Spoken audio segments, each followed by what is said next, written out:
All right, CS11, welcome to our discussion this morning on Redux and, sort of a review of concepts plus a couple of new things to go over. So we're going to be solving the Redux Swappy project that we worked on first thing yesterday.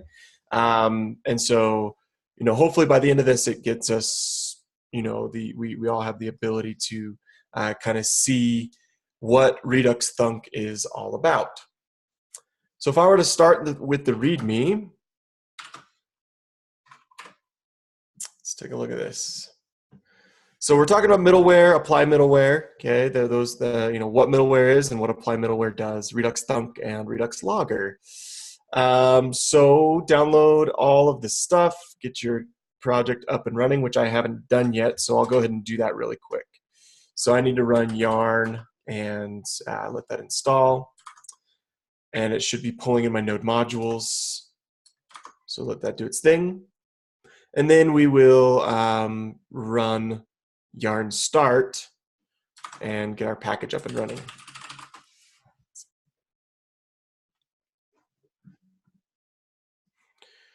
You'll see that it's failed to compile. Awesome, I love it.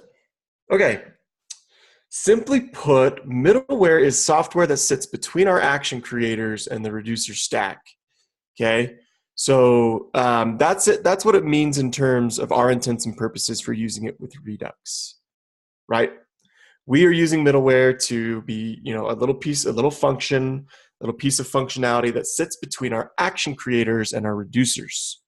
Okay, every action will first go through all middleware sequentially. Okay. Now, I was actually trying to sort of recreate this chart before one of your PMs, Chris, sent this over to me. And this article is actually really awesome. We'll link it out to you today for those who haven't received it yet. In a traditional Redux flow, this is kind of how your application is running. So just so that you know, this is what's going on here. We have our user interaction. Some action is triggered. We dispatch that action through our action creators. Okay. Then our action creators go through the reducer process, which calculates the new state from within our store, which then re-renders. So our state updates and we get those changes live, right? We see the updated changes. Now, in a non-traditional Redux application, when we add some middleware to the mix, this is what we actually are allowed to sort of do. We sort of modify this ability, right? So in between this step of calculating a new state, if we so want with a Redux Thunk, so this would be the Thunk step, okay? So in between our dispatching an action, if we want, we can perform some asynchronous actions, like calling an API or something. Okay, so we receive an action that's dispatched, and then it's like, oh, we're going to fetch an API, and we end up dispatching another action potentially. And you can dispatch as many actions as you want at this point, because they're all going to sort of be batched together. They're going to be kind of put together in this in a fashion that allows for the flow to work. And then our reducers know what the new changes are supposed to be, and our app renders. So this is the new idea. This is the idea that we are traditionally in this fashion of Redux, and we are tweaking Redux a little bit by using middleware, okay? Out of the gate, does anyone have any questions about that? So that's the high level. It's kind of what we've been doing.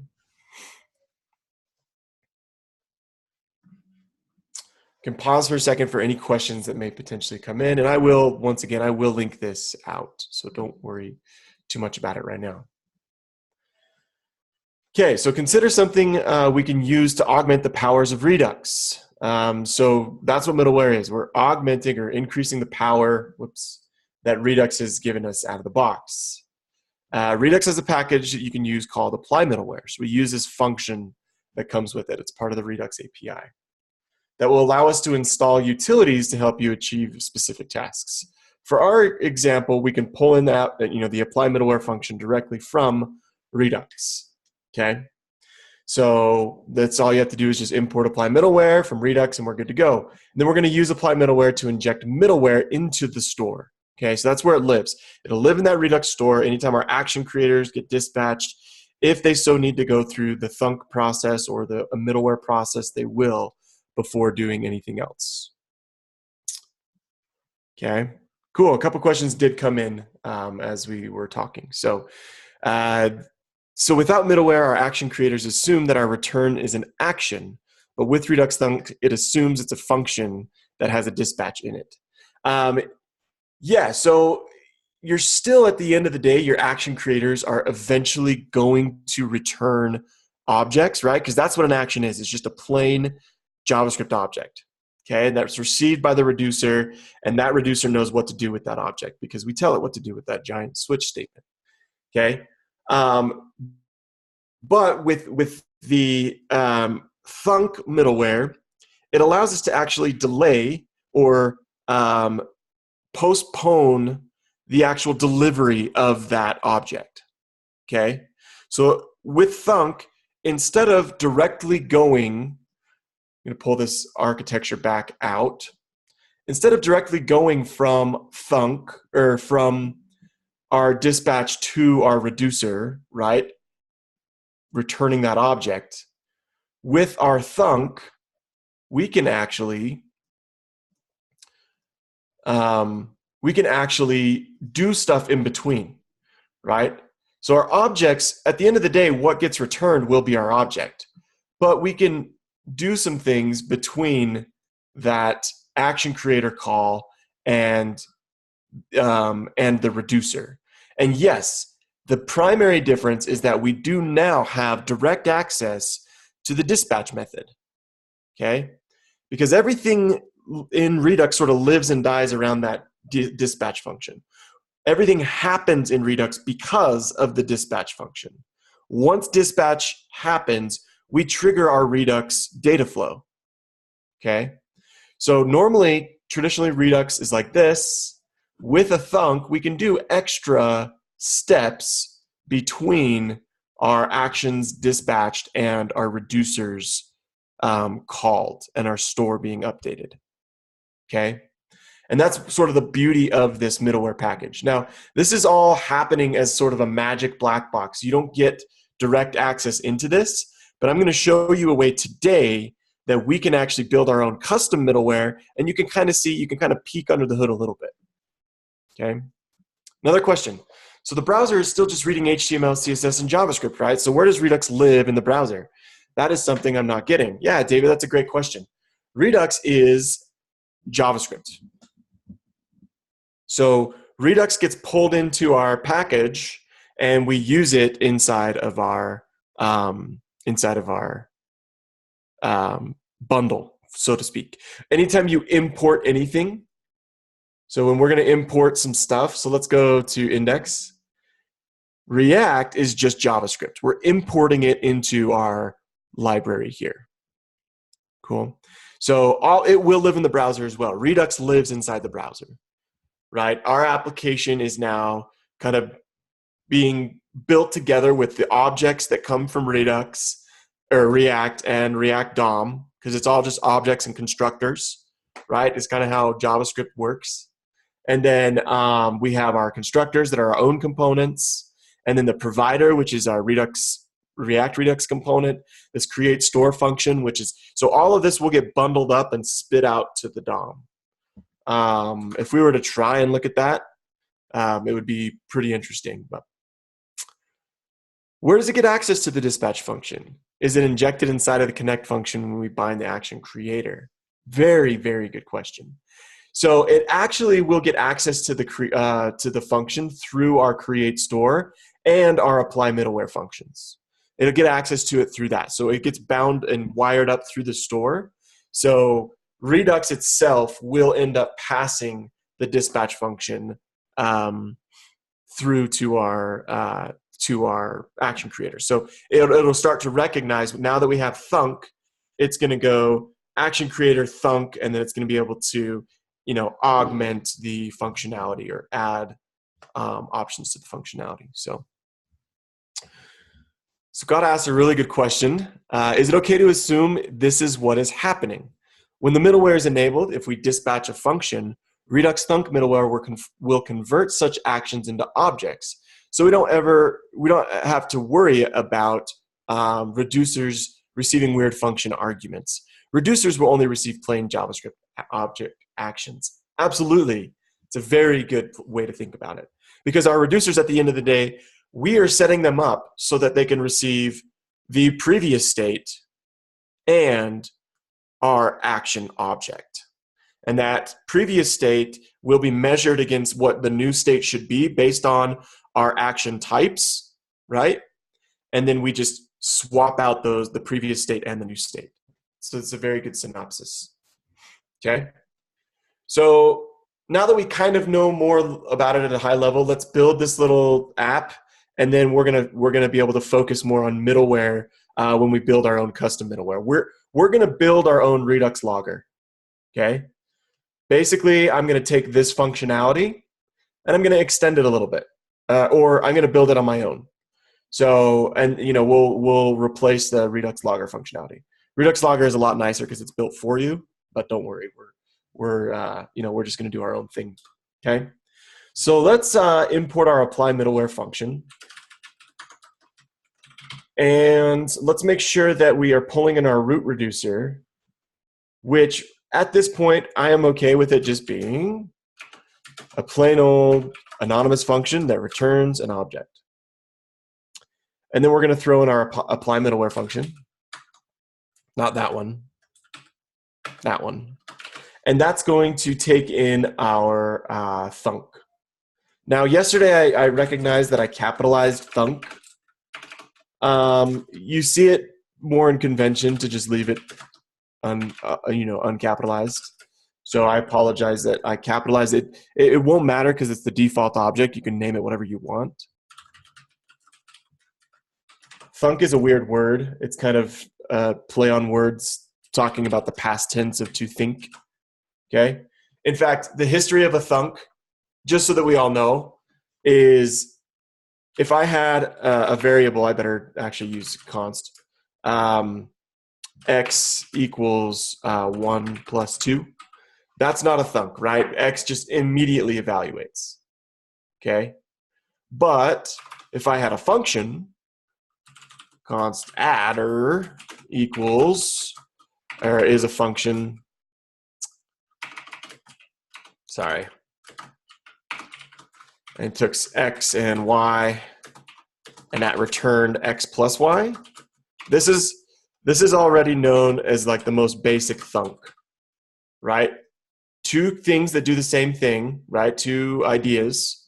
One is just a variable that's being held in memory, holding on to this, and one is a function that's going to return us the evaluation of two parameters, right?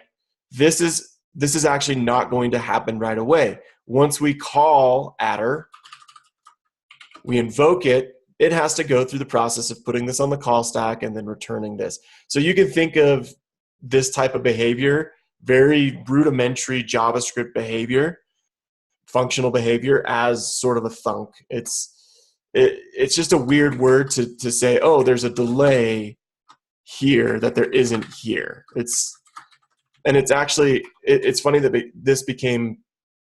that this word became popular with the Redux Thunk package, because it was actually more of like a satire and like a joke. Anyway, now you know the history of thunk. Neither here nor there, but that's where the term comes from, if you were wondering. And there's a little like caveat to that in the Redux Thunk documentation if you want to breeze through that. So, okay. So now we have extended Redux by applying this thunk middleware, which means that we can write our action creators as thunks. Instead of directly returning an object from that function that's inside there, we can actually return another function, and which will get us into a couple of other discussions later. Cool. Awesome. There's nothing else that I need to do here. We do need to make sure that we come back here and update our root reducer after we build it. So let's go look at our root reducer. We're pulling in char's reducer and piping it through combined reducers. So let's go to char's reducer, which is defined right here. So we need our action types. So it looks like we're going to kind of have to go back to actions first. But without our initial state, we don't really know what those action types are going to be. So it's kind of the chicken egg problem here. So in our initial state, we have a chars array, and we also have a fetching, which is a Boolean. We also have a fetched, which is also a Boolean. And we also have an error, which is null. Okay? And now we kind of need to fill some of this in. In fact, I don't know why it's all black. Oh, because this. So let's just comment that out. There we go. Looks a little better. And we'll come back to this as soon as we create our actions. Okay? But now that I know what my initial state is going to look like, I know what my action creators can be. Okay? So we have chars reducer. So let's go ahead and make sure that we just import that into our source now and throw it into this item, right? So I'm going to import in, we'll just call it root reducer from, and that's going to come from reducers. And it's going to pull this if we have no specified path on a directory. Its node is going to look for the index.js file. So node knows by default that we want the default object to make sure that it's a default object. Yeah, it is. Out of the index.js file from reducers directory. Cool? And then we can pull this and throw it in right here. And we should have wired up our application. Okay, we don't have anything on our chars yet. So we're not mapping state to props yet. Okay, and I've done a lot of coding, not a lot of questions answering the last couple minutes. So what kind of questions do you have for me up into this point?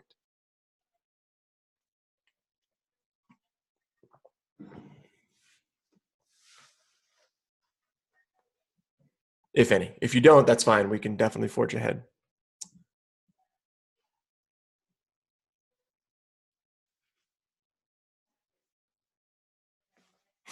Okay.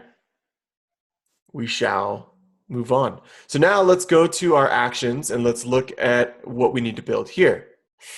Our action creator will be a function that returns a promise. Awesome. So this is going to be super fun. So we're going to need Axios. First step along the way is import Axios from Axios. Awesome. Yeah, William, we'll do that.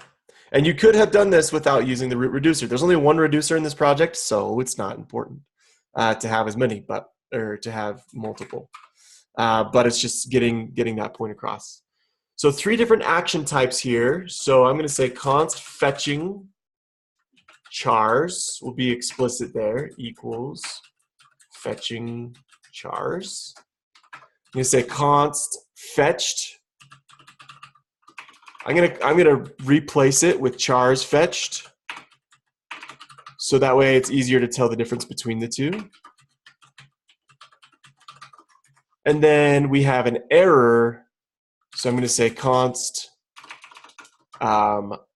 error fetching chars. These are Star Wars characters.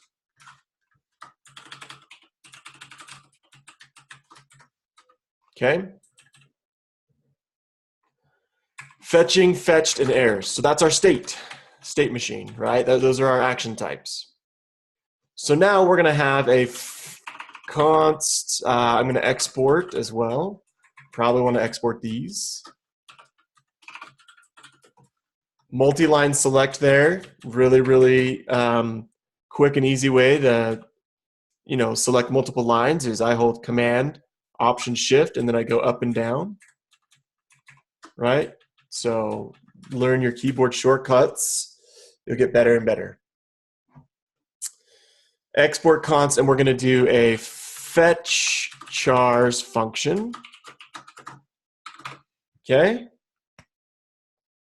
Which is going to we're going to use a promise here. Okay. So I'm going to say const promise equals axios.get. And we're going to pull in this URL and get those people.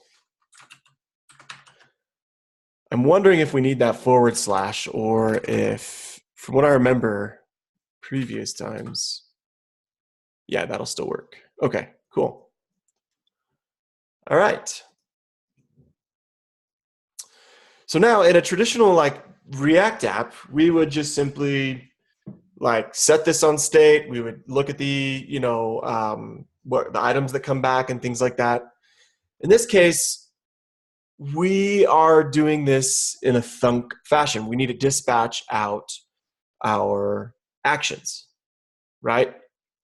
So initially, the first thing that we need to dispatch will be one of these three action types that tells us that we are pending our data. So we're going to return a function that takes and receives dispatch as a parameter. This is the thunk behavior. No longer do we need to simply return an object. We're going to return a function that delays the return of an object. So because of that, we are in, at this point, by the time this function gets called, we will be inside of Redux. And Redux will say, oh, that is a thunk now, right? That is going to be going through this new middleware because of the way that we changed our middleware, right?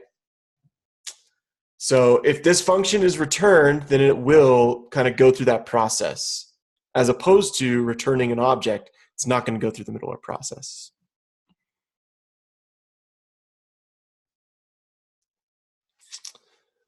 I'm going to answer Tyson's question in just 1 minute. It's a really, really good question. Okay, and then, okay, Thomas corrected me, saying that if I left this off, we'd have a CORS issue. Okay, so now that we have access to dispatch, we can literally dispatch whenever we want. So we can say dispatch, and we need to dispatch a type here, which is going to be fetching chars. No.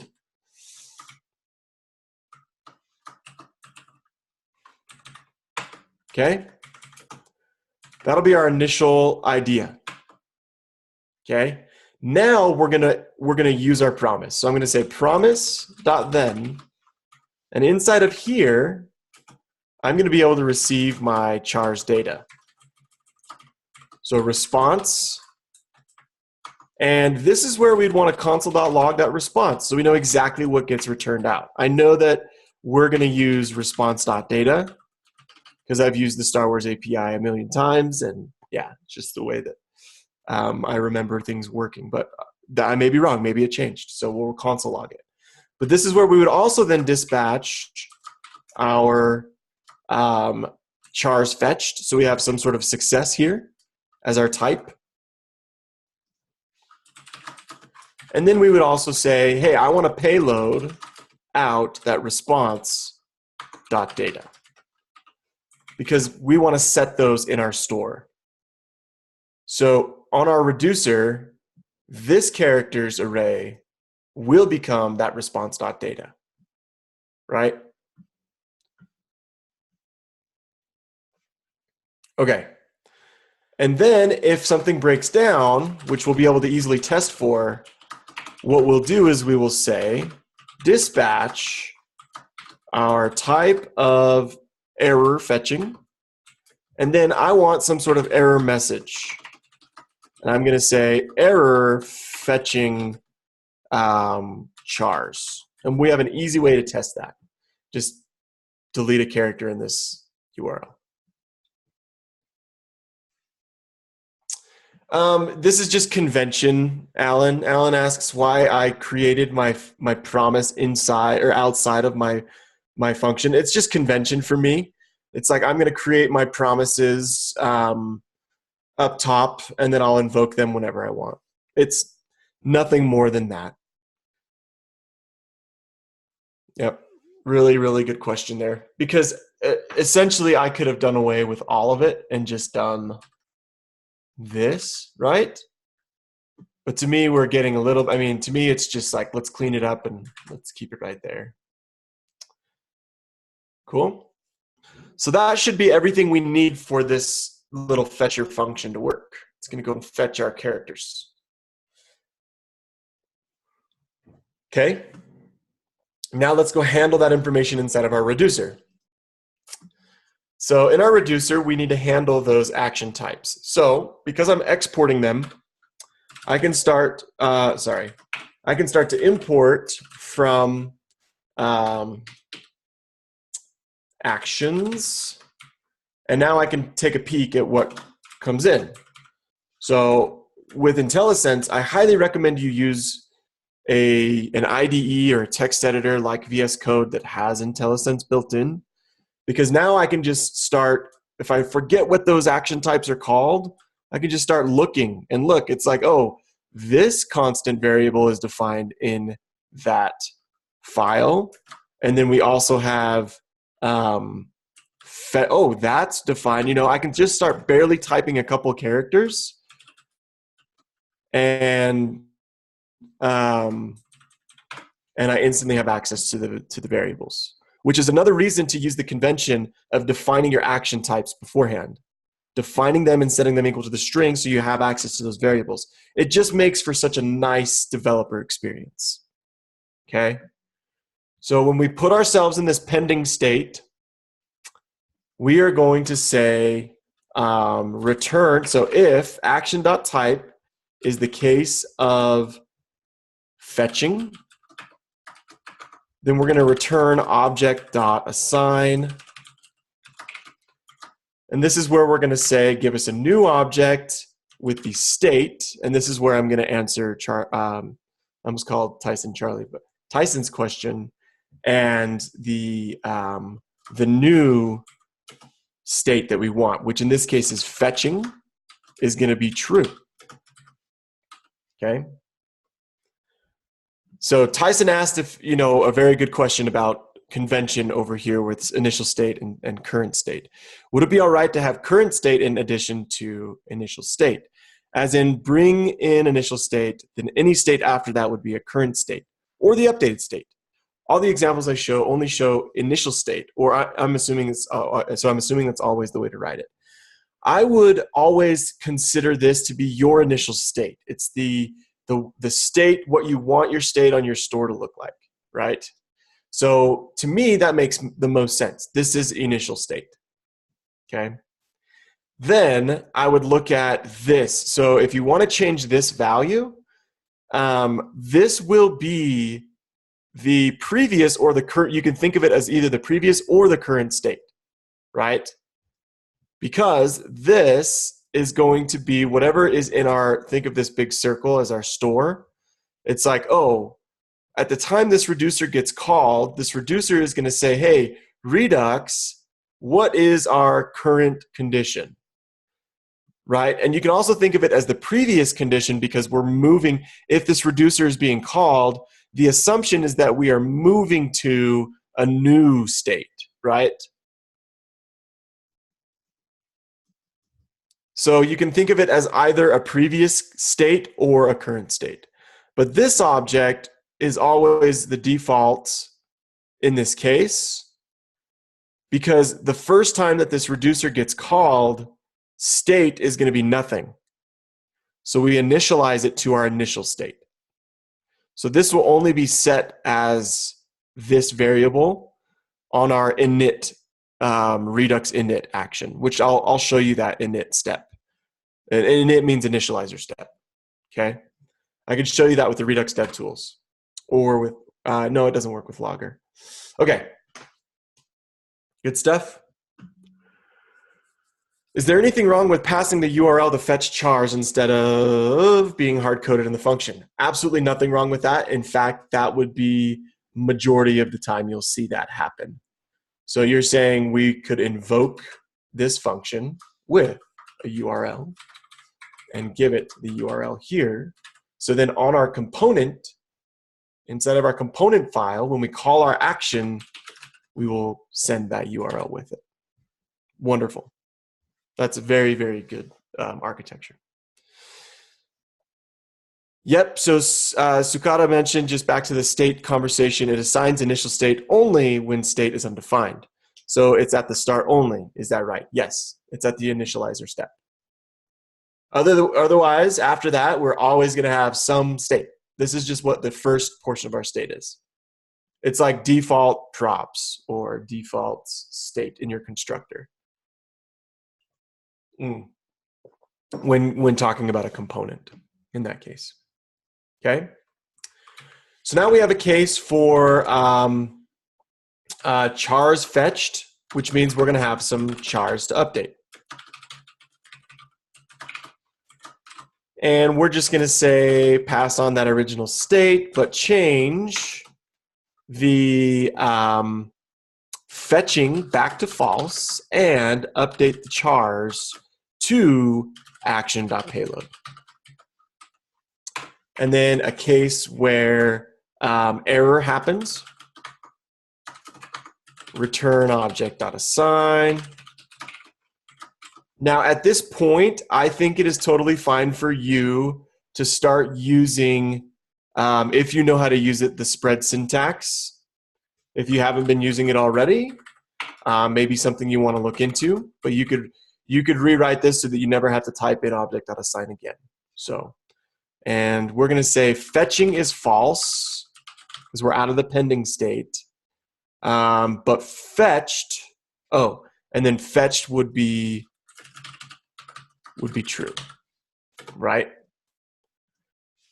Fetched would be false as well if there was an error. And our chars, our error would be the action.payload as well, because we're going to send forth that action. Now here we have kind of a problem, because if we're in a pending state and we got to that pending state from, but we were previously in like a fetched state or whatever, or we were previously in an error state and then we tried it again and it worked for some reason, we would need to know about that, right? So if we're in a fetching state, then fetched will be false. Okay, in the case that fetched is true, fetched is kind of a hard word there because we're using it in weird places. But yeah, you're going to see, and then our error would also want to be back to null. So yeah, a lot of things to consider, a lot of edge cases there. Oh, cool. Yeah, Logan said error.message contains the actual message of the error. That's nice, the Django architecture. On line 24, do you need to change the fetched to true? No, because we're fetching at this point. Oh, it was down here? Yeah. Cool. Yep. And then, I would clean things up a little bit to keep things uniform. So your states, your flat, your fetching, fetched, fetching, fetched, fetching, fetched, and then either an error, chars, or error. It just looks a lot more uniform when you come in and need to fix this later. Okay. All right, so now we've sort of constructed this out. What we would then do is make sure that we come in here. We've got connect, pull in our action.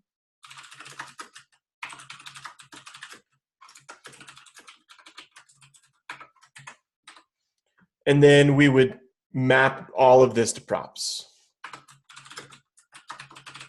Ooh, I called map dispatch to props. My bad. That should be map state to props. Hopefully that didn't confuse too many of us.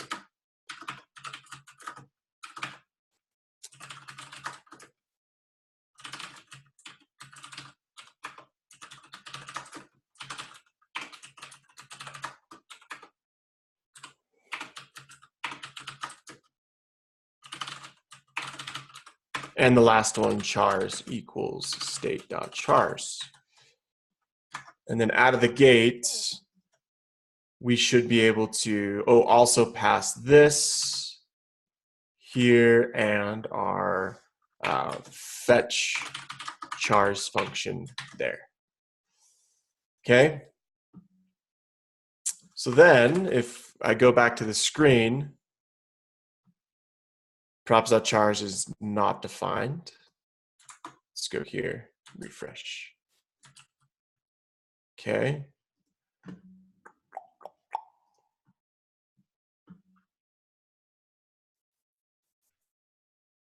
I know I need to call this dot props dot fetch chars, but I thought with that initial state we would have. Okay, so we have a problem here. So we need to look at our state.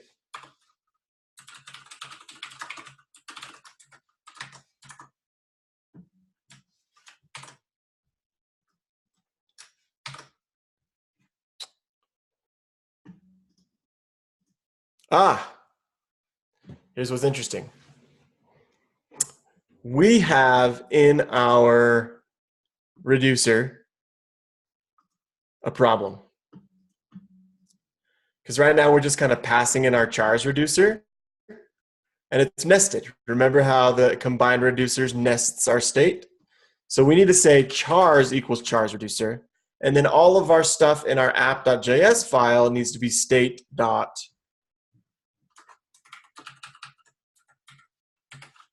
chars dot, because we're one level deep now.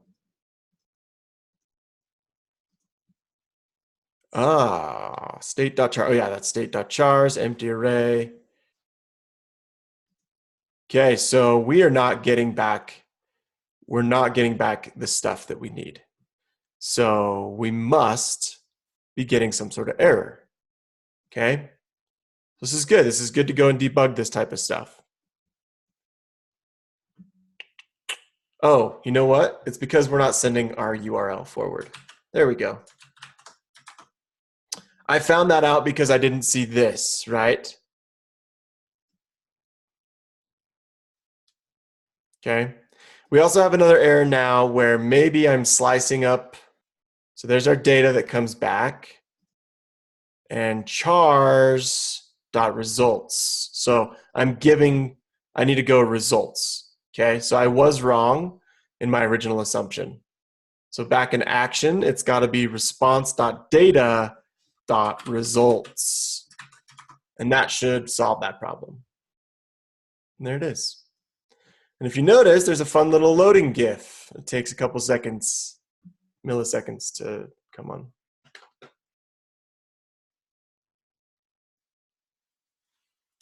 Yeah, there is a difference between map state to props and map dispatch to props. Question came in about that. What is the difference? Map dispatch to props is your mapping your, where is it? It would be mapping your actions, so your dispatchers, your action creators. But we don't need to use that. You don't need to get bogged down on using that because you would build a function that's similar to this, but it returns like a whole bunch of, it adds complication that you don't need because out of the gate, this object of references to our action creators is enough for Redux. So you don't really need map dispatch to props. And if you called this function, you can call this whatever you want. Dilly dilly. It's just a reference to a function that's returning an object, right? We call it map state to props for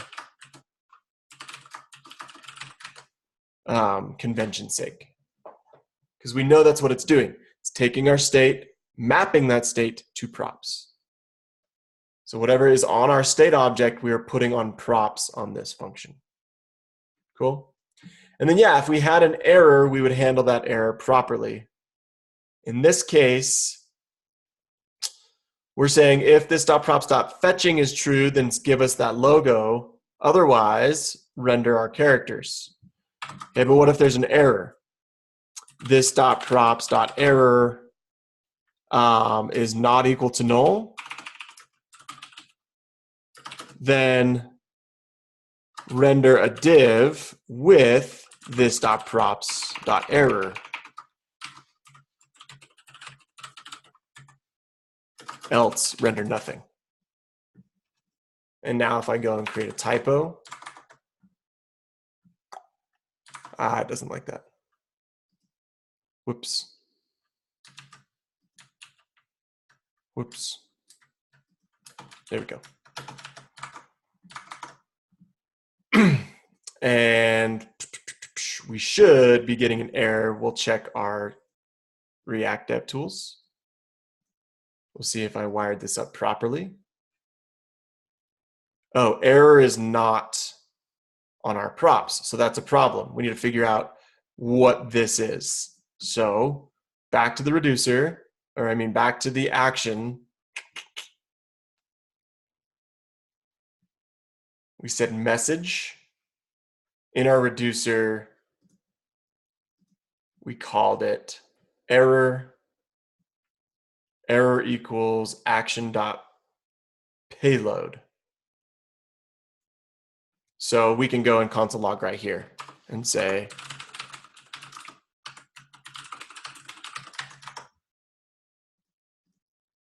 undefined. So back to our action. Payload is what needs to be found here. Error fetching chars. Cool. Yeah, Alec, I was testing our error. I was testing our error message. So yes, now if I go back and fix that to people,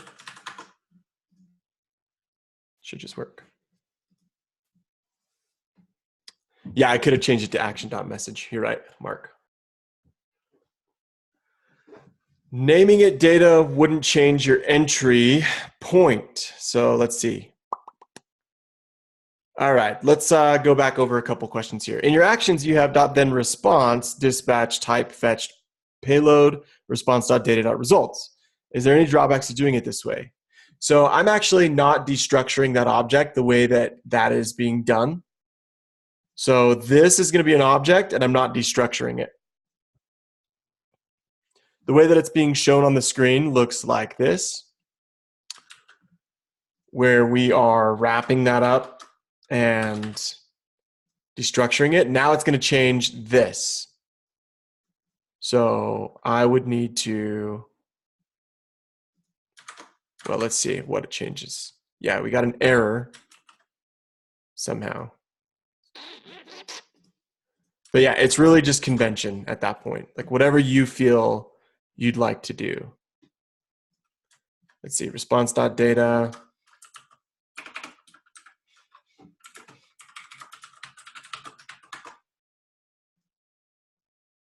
Response is undefined now.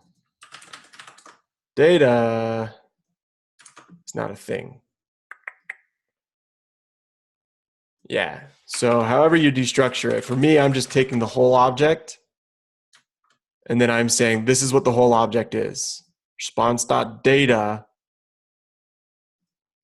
right? So response.data.results. Just kind of a thing there.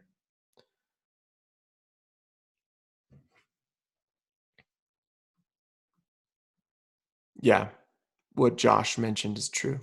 Response is a variable name. Naming it wouldn't change your entry point. You would need data.data.results. Yep. Can you quickly run through how to get the error message to appear? The way that I got it to appear was I broke the URL. So whatever URL you're calling, just break it and you should see it there. In the UI, I just check to see if our error is not null. Because our state machine is changing this error to null, or to a string if there's an error, and back to null if we are fetching or fetched, right? And then I just display the error in a div, or null if that condition's met. Does that make sense, William?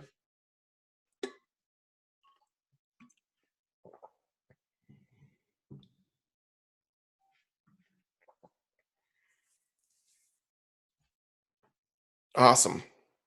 Okay, so yeah, that's the Swappy project. And yeah, there were a lot of moving parts to it, a lot of which you have previous exposure to. The biggest new things, the only new things that we were to implement were pretty much this, kind of building it as a state machine. Sorry, I go to the wrong place. And then using our thunk, okay? So what we're going to do next is we're actually going to we're going to take a break. But when we come back, we're going to build our own little custom logger function so that we can kind of peek under the hood and see what middleware is doing. Okay. So why don't you go ahead and take like 6 minutes, come back, and then we'll go through that discussion. 6-minute break. I always do that. Timer. Cool.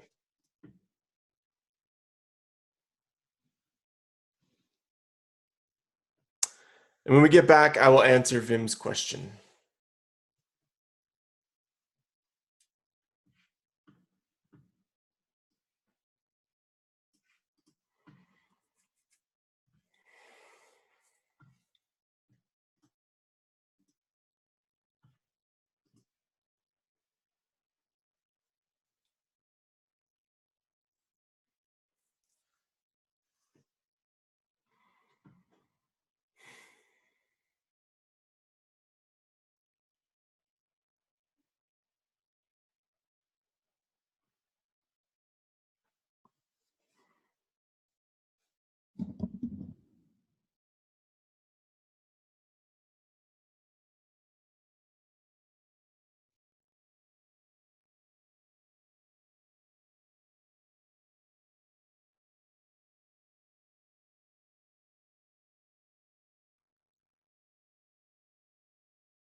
Okay, welcome back.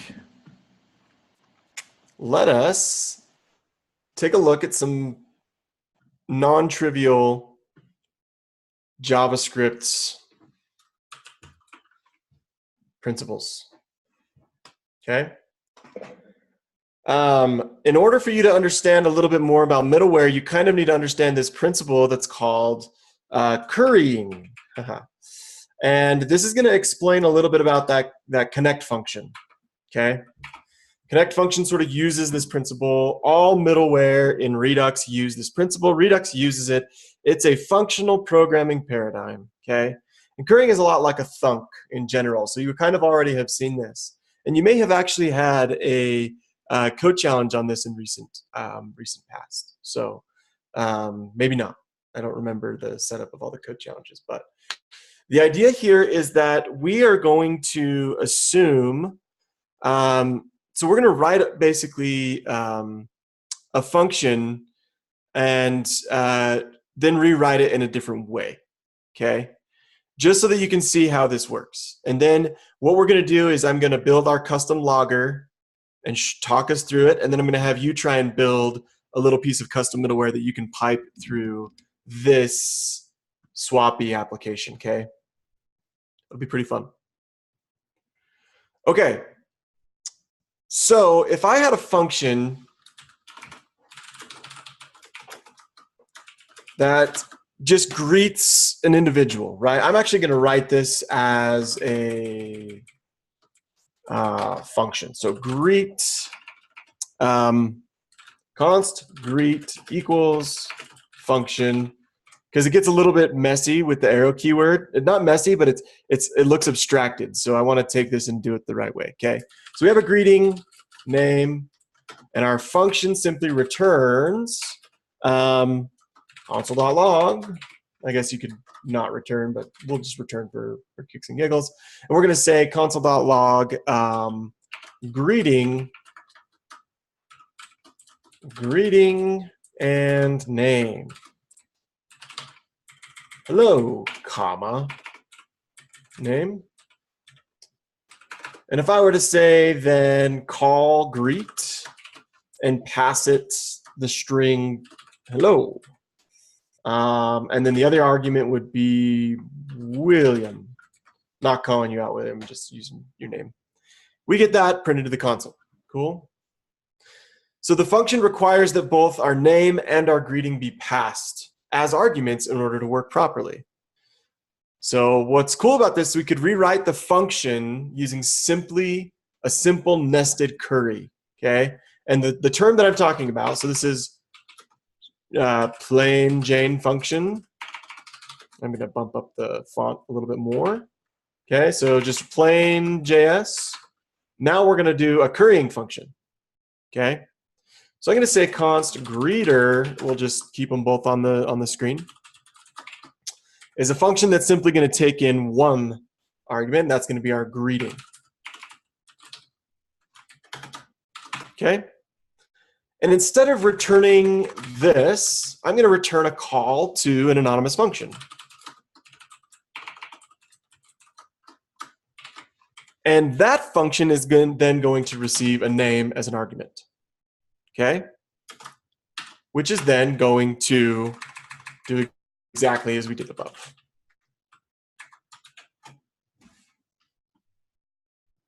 Okay?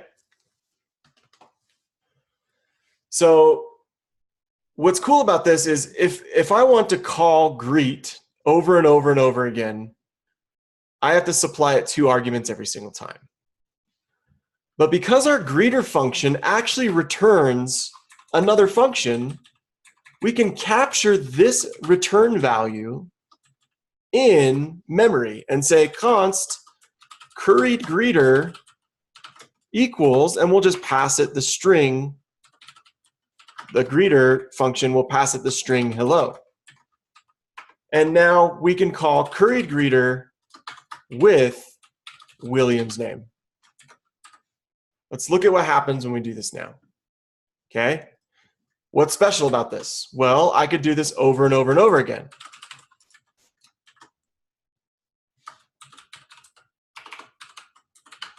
right? And this is something that you've seen before, right? Sort of using JavaScript to sort of offload a little bit of work. One function, the greeter function, when invoked, is taking in that greeting, right? So in memory, we know that greeting is hello. It's captured here in this curried variable, okay? So now I can just call our curried version of the function and pass it William, Thomas, and Jonathan. And you could do this as deep as you would like. So let's take it a step further. So this is now our curried version, curried greeter holds on to hello, and then the next argument assigned to this function or passed to this function, it becomes that second variable, okay? So let's take it a step further, and let's say that we wanted like a full sentence, okay? So let's get our greeter. We're gonna call it nested greeter, because instead of returning a console log here, I'm gonna return yet another function that can take in not only the name, but the next argument that we could supply it would be trying to think, give me a second here. So name could be an expression. Okay, then we're going to, and then we could return the console log as well. We don't need to return, but it's nice. And then we would say with the expression passed in as well. Okay. Let me see. Let me make sure that I set this up properly because I have my notes right here.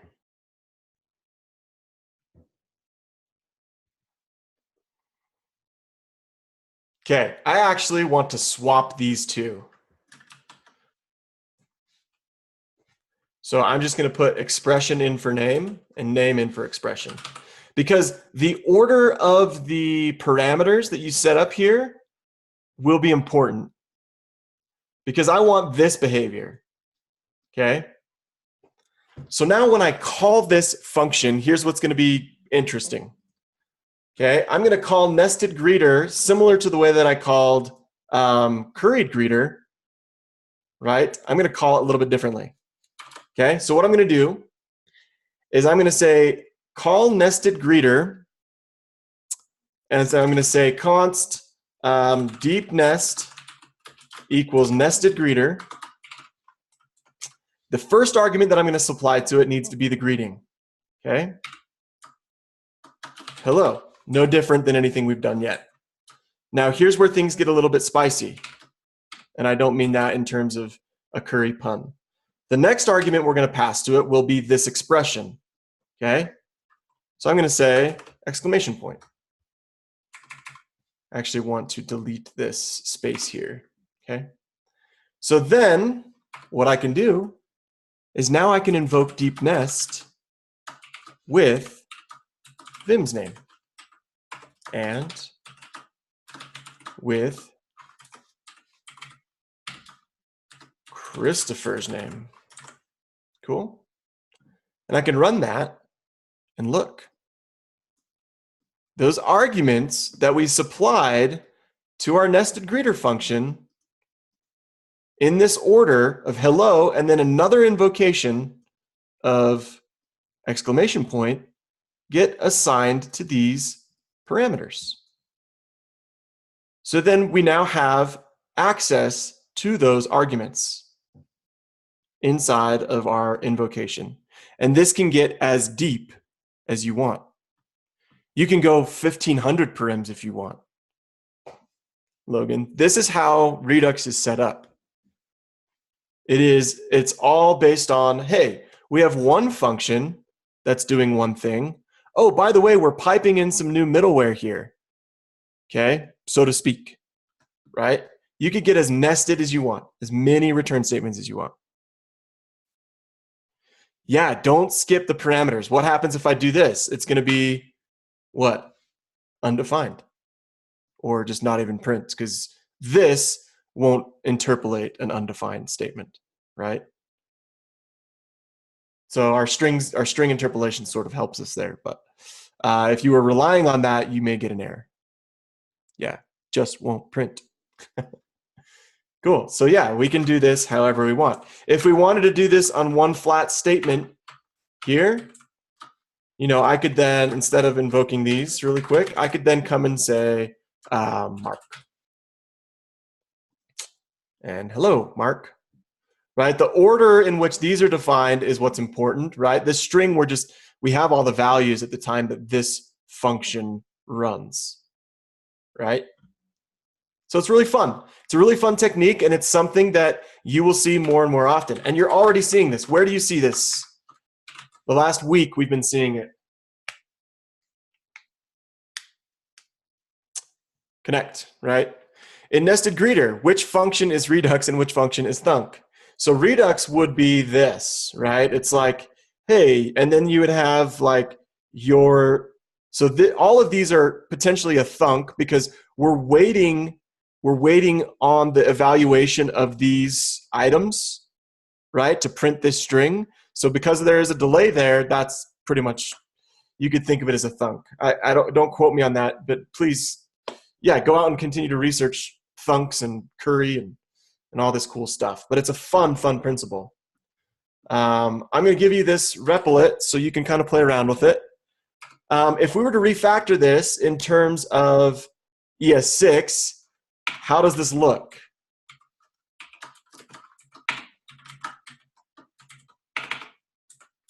Well, we have implicit returns now.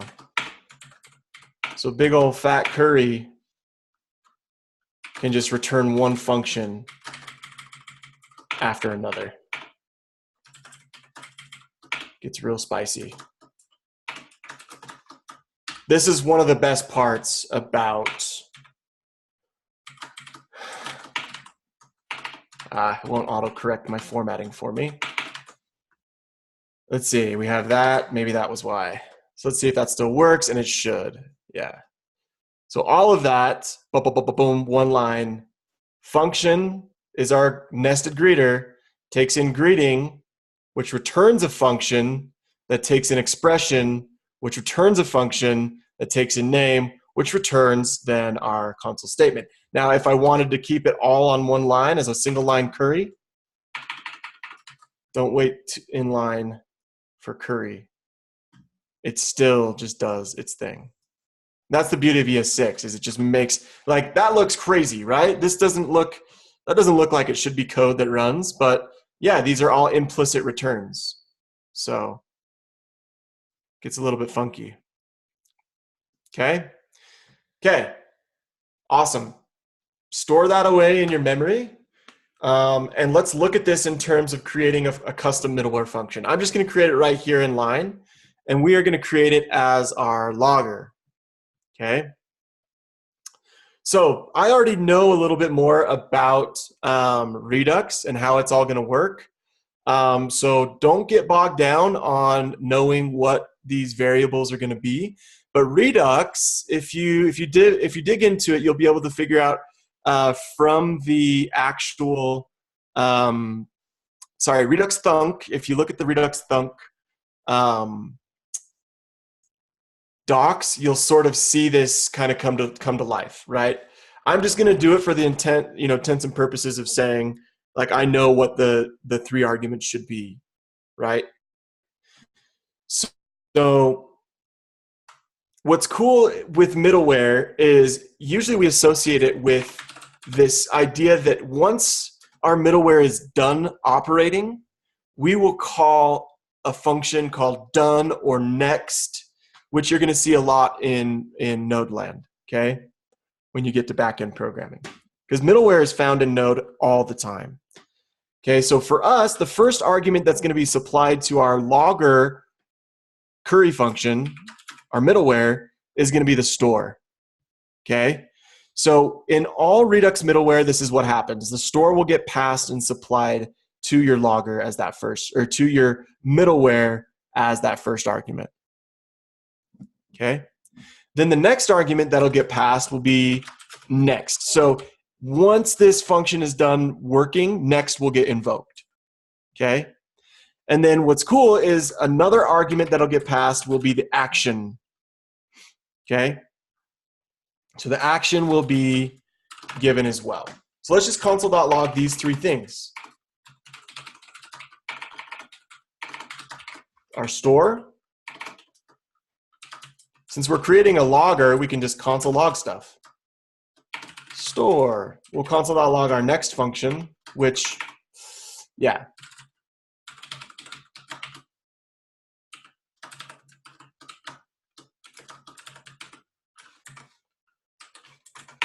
And the last thing that we'll console log is that action. Right? At the time that all these things happen, at the time that these logs actually happen, we're inside of this function block, so all of these functions have been called subsequently.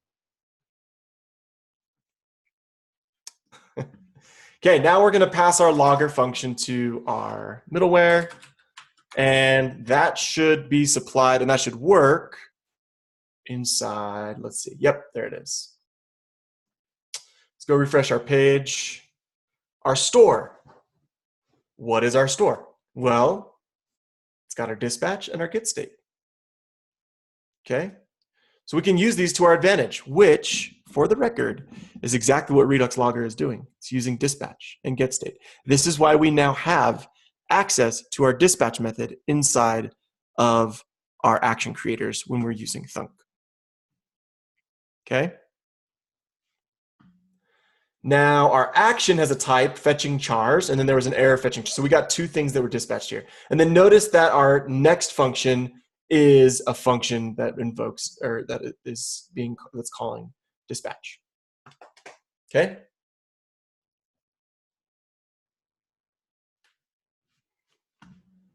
Okay, so this is what's cool. If I now kind of utilize this information to my advantage, so we're going to keep our action here because this is a log of our actions that are being dispatched, right? We can also now, we could print this in a pretty way or something. We could say console.table our action. Let's see what that looks like. For some reason, I'm not getting the action type anymore. What was it? Isn't there like a console.group or something? Let's see. Yeah, it looks a little bit nicer, right? So we group up, it's like kind of put together like this, action.group. So we're building our logger, guys. This is the logger that you've been playing around with. Console.alert, yeah, sure. Console.warn, yeah, this is just our action, so we'll keep it like this. Okay.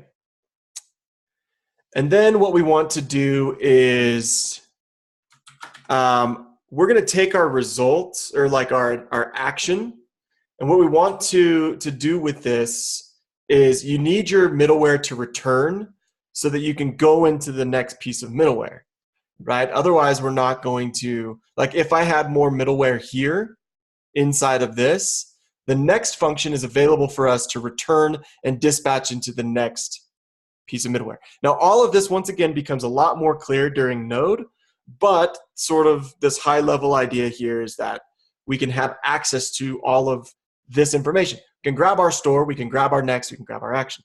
So let's get our state. Inside of this, let's console.log our store.getState, and let's say that our state, we'll call it current state. Current state equals store.getState. Right? We're going to invoke that, and let's actually space these out a little bit. Okay, so current state, look, chars is an empty array, and we have access to our current state. So we're literally building out our logger just the same way that we did, or just the same way that this one was built, that we could pipe in from that one package. It's pretty fun, right? And then we have, yeah, so what we'll do now is we'll just say, we're just going to create a variable called result because we want to return this result at the end of everything. And we'll just call that next function, right? And we'll call that next function passing in our action And yeah. And then since we're grouped up, what we want to do, so this just dispatched our action, right? Just dispatch the action that we just got. So we want to actually log out. Let's see, I'm just trying to, this all comes from Training Kit, by the way. Luis did a really good job on this material. But now we can say, I want our new state, or our, new state that we have access to, because we dispatched this action right here. We're just going to say store.getState, and we can then console.groupEnd.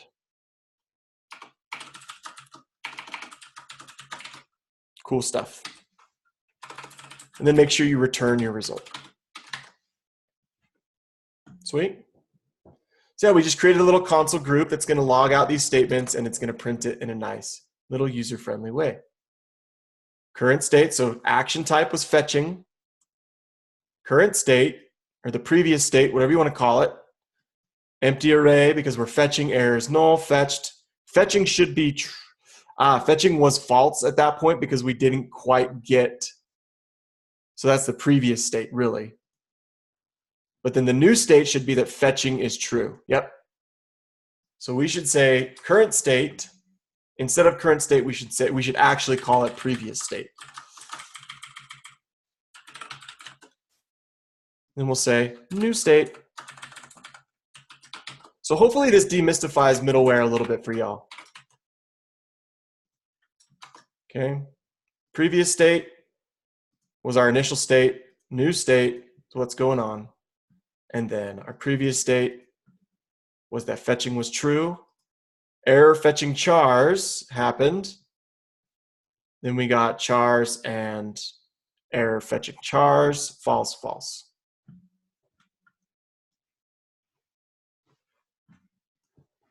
Okay. So now what I'm going to do, I am going to see if I can deploy this. Hopefully it just works this time.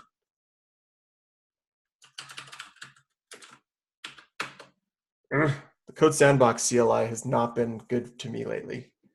But yeah, what I'll do is I will put this up on Code Sandbox for you, and you're going to write a custom middleware that is going to uppercase our value property of all dispatched actions,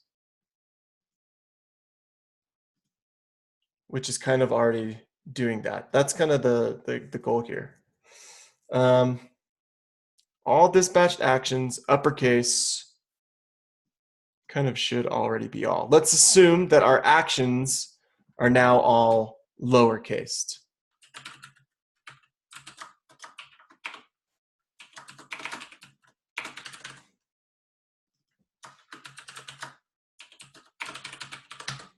And your job is to take this value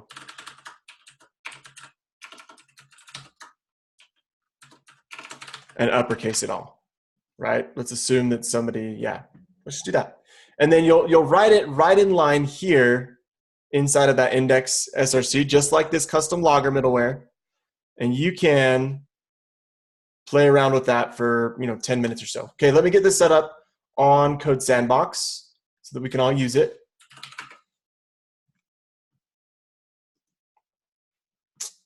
Let's see. Can I not just, yeah, okay. Let's see why, not that.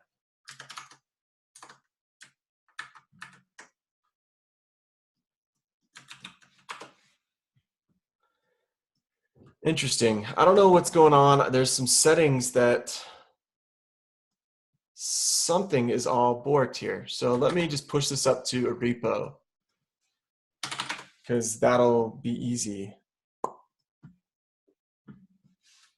Middleware Redux.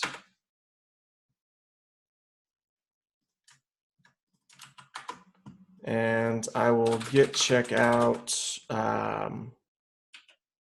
branch.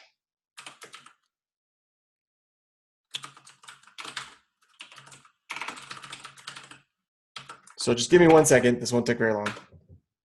Okay.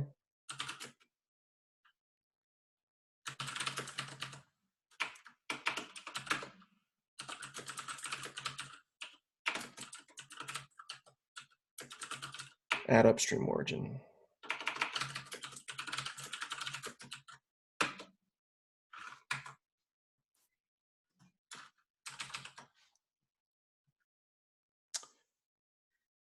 Oh, upstream, not origin.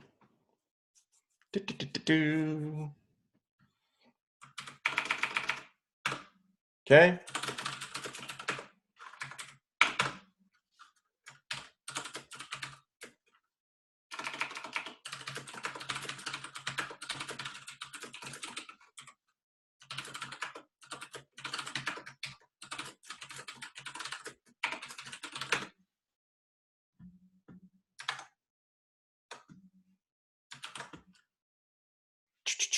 All right, now I have this, and I can go here.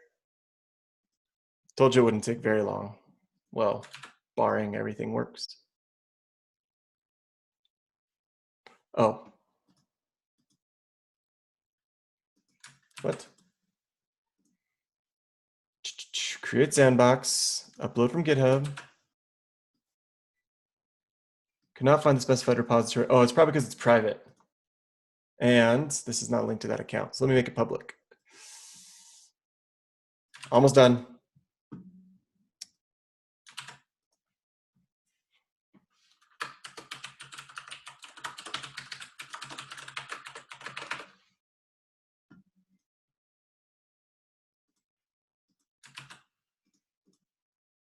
Try again.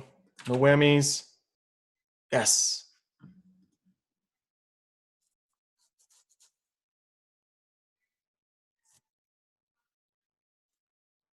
Thank you for grabbing that link. And for some reason, this doesn't have my new changes.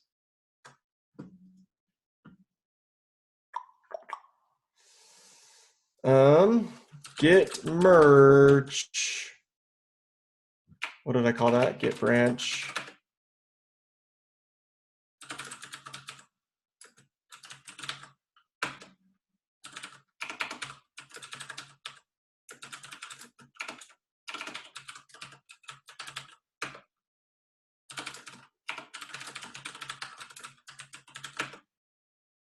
Okay.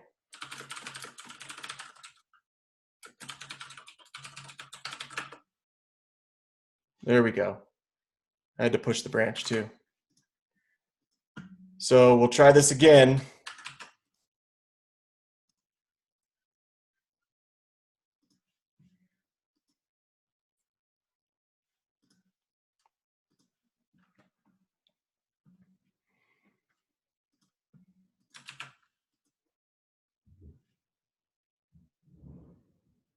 There we go.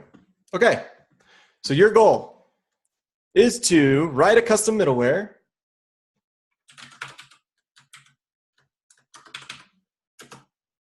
that will uppercase the value property of all dispatched actions before they reach the reducer. So that just means you're going to pass it in here.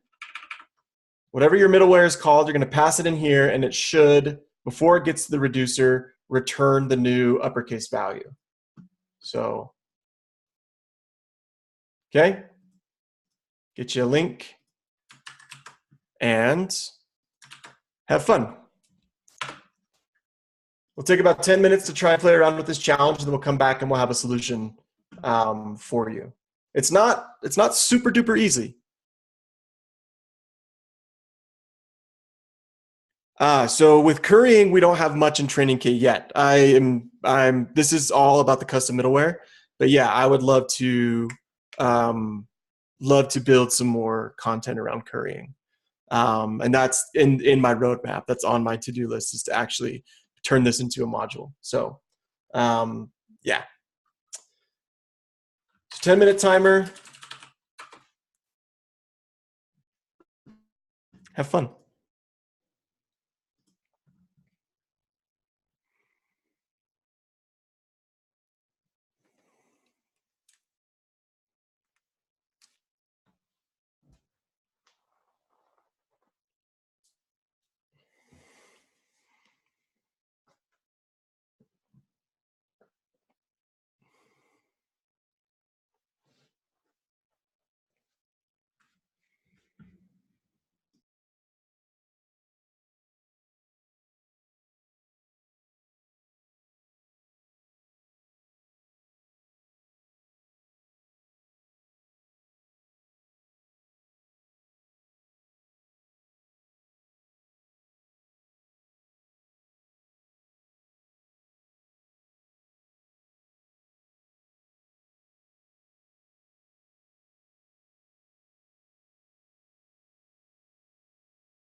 So you should be hopefully wrapping up. I don't expect everyone to achieve this. It's kind of a lofty attempt at a fun problem.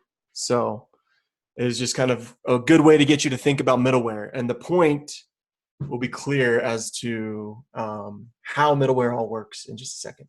So yeah, we'll give you another 20 seconds to polish it up.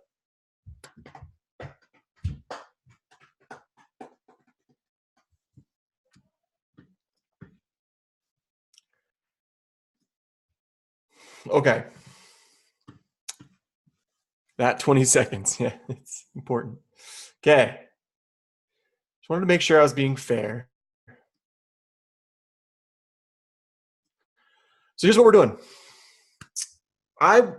If I were to log this now, I have a sneaking suspicion that my so yeah, fetching chars, it's lowercase, right? It's not uppercase anymore. Error, fetching chars, they're all lowercase. So that's great. We're gonna build some middleware that's gonna live between our logger and, well, the thunk, right? The thunk's happening already, but we're gonna build middleware that happens before our logger. So I'm gonna create that as our uppercaser.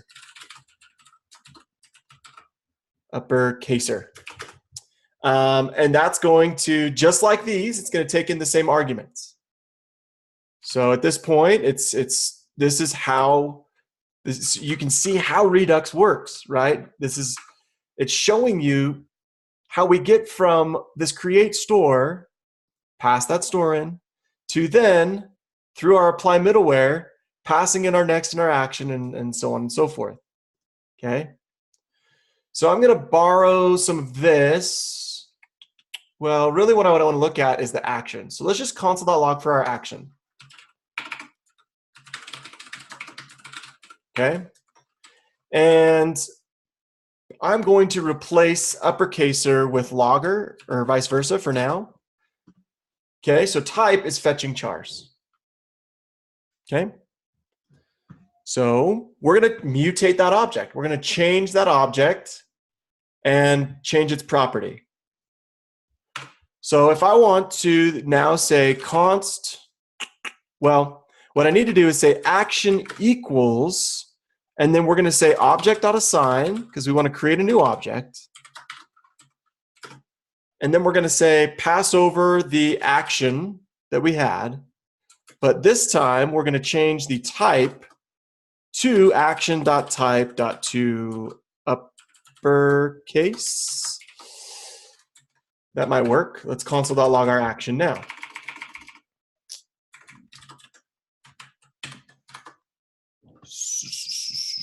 Yay! Cool. So now we need to finish off our middleware. So that in our logger, we could just pass it through the pipeline. So we'll return our next function passing in our new action. Okay? So now where does this become important? Well, next is going to put us into our next piece of middleware. So now by the time we get to logger, here's our middleware process. Thunk is going to do its thing. Now our uppercaser is going to go and uppercase all of our action types. And then our logger is going to go and receive those action types as an uppercase. Cool. So now if I go, my logger works exactly how I intended it to. Whereas before, if I got rid of uppercaser, save that, it was lowercase. See how fun that is? Fun may be relative, but then, and guys, please don't be disheartened or discouraged, because this is a lot. A lot of this is years and years of experience, and kind of following along with tutorials and watching and playing around with things, and just kind of understanding the flow of middleware in general, right? You will get maximum exposure to middleware when it comes to Node and Express. There's like an entire day assigned to it, and then you work with it for weeks after that. So I want you to know that middleware is found everywhere. It's not just found in Redux. It's found in a lot of, especially in JavaScript programming. We use it in this functional pattern, right? These are all just functions, you know, thunk, uppercaser, logger. Like software is just nothing but a makeup of functions. And each step along the way, we can sort of piece together what Redux is doing, what things are doing a little bit more, as long as we have access to those items, right? Okay, so a recap of things that we learned and talked about were this pattern, currying.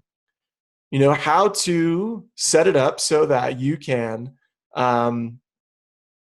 basically return functions that receive arguments that each step along the way, the next argument is dependent on the next return value.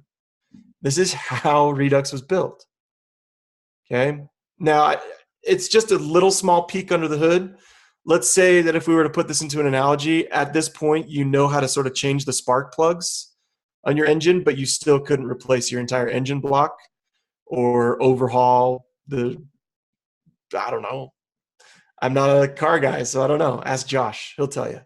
But for me, this is enough. This is enough for me to know, oh, I can work with this. You know, just by knowing that the 3 arguments that I would need in my apply middleware, you know, function would be, you know, the store, whatever the next is in the action. I can tap into the inner workings, right?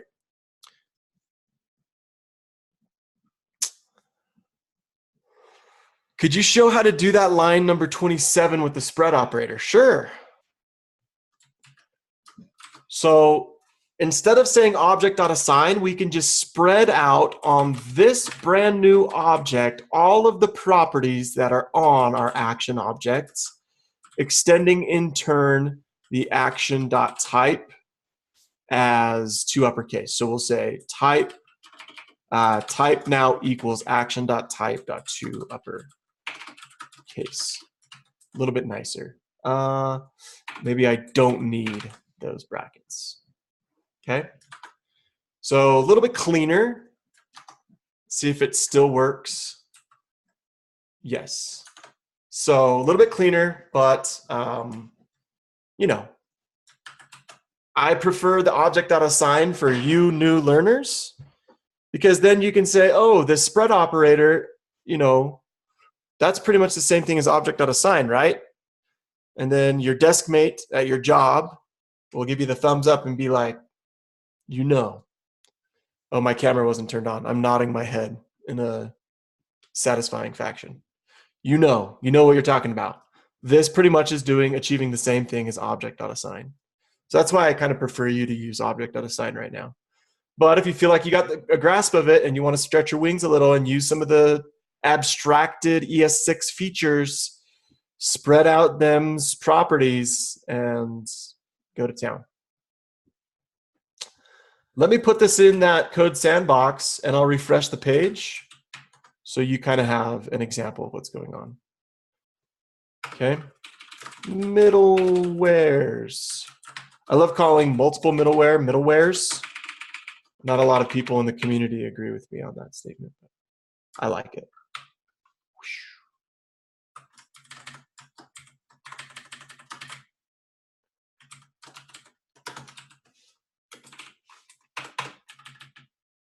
Okay. And then I'm going to take this and I'm going to say end middleware so you know exactly what's going on there.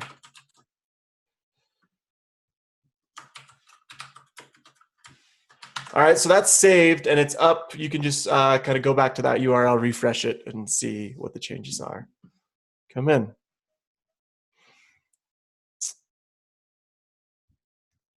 Good question. So let's see here really quick.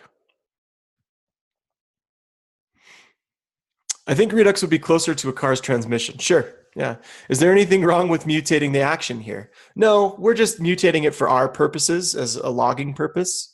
It's not going to update the state or anything, because remember, the power that we have assigned to our action types is that it doesn't matter what this value is to Redux.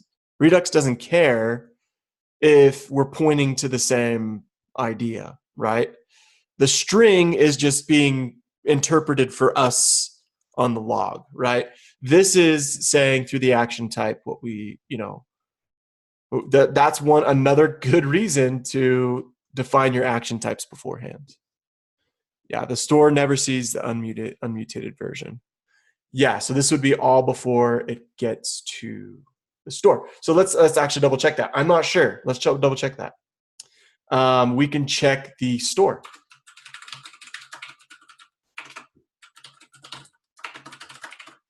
At this point,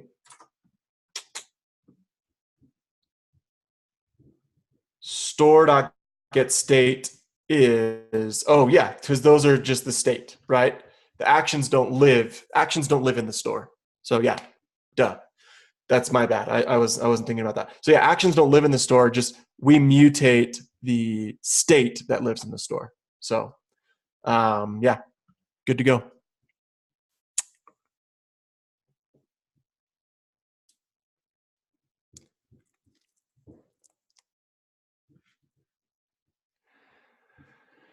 Actions, where do they live? So let's look at that little diagram that we were looking at earlier. I've got to pull it up again.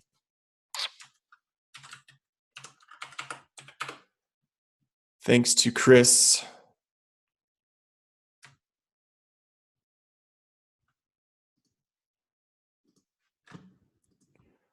Let's look at that little diagram again. Right here, explaining our action or our flow. So yeah, the store lives right here in this, like the actions are just how things change. And that because Redux is like, oh, something happened, here's the new state, all this stuff is happening.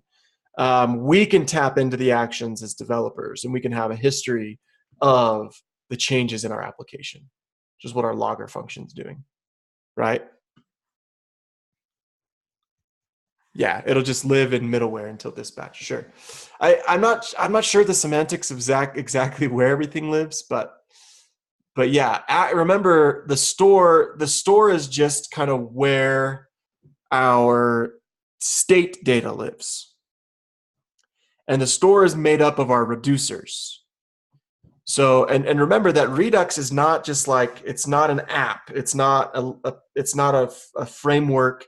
It's an idea, right? It's combining this idea of actions that trigger state changes, right? Actions that, trigger the reducers that return the state. So I'm not sure how to conceptualize that other than, kind of that GIF of the flow of Redux. So good questions. Anything else? How is everyone feeling about Redux now? Let's see your emojis.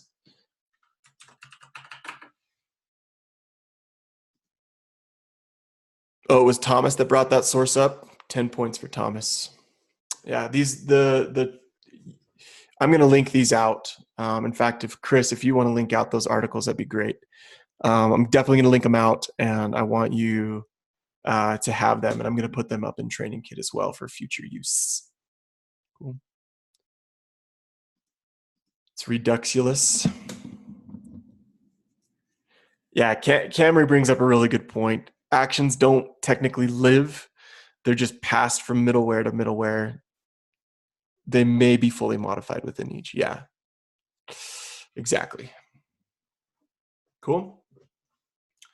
All right, so the rest of the day, you're going to work on that Friends application, try and build a full CRUD application in Redux. So yeah, just keep plugging away at it. You know everything you need to know, or you have been working with everything you need to be, you need to know to get that done.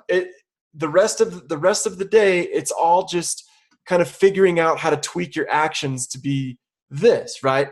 Promise axios.put or post, and then make sure you dispatch your pending state. Dispatch your fulfilled state, dispatch your rejected state, right? It's not much more complicated than that.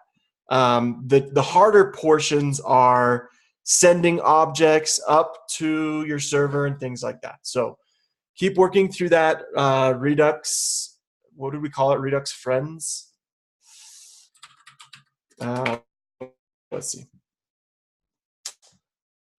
Redux Friends assignment and build those CRUD operations. There it is. Promises, middleware, thunk, and logger. If you want to rebuild your own logger, cool, do it. But here's the idea. Try and get through the get, post, put, and delete. And then here's your state tree. So yeah, there's your little state machine tree, right? So, and then if you get done early, like make it look pretty.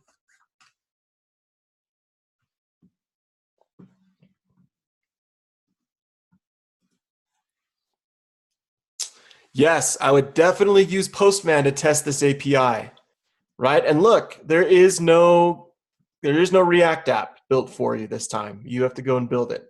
But yes, go and test your API. API friends by ID. Those are two gets. Sorry, let me zoom in a little. API post to friends, API friends put by ID, and then API friends delete. Okay, so try and play around with that. Get in on Postman or Insomnia, whatever app you chose.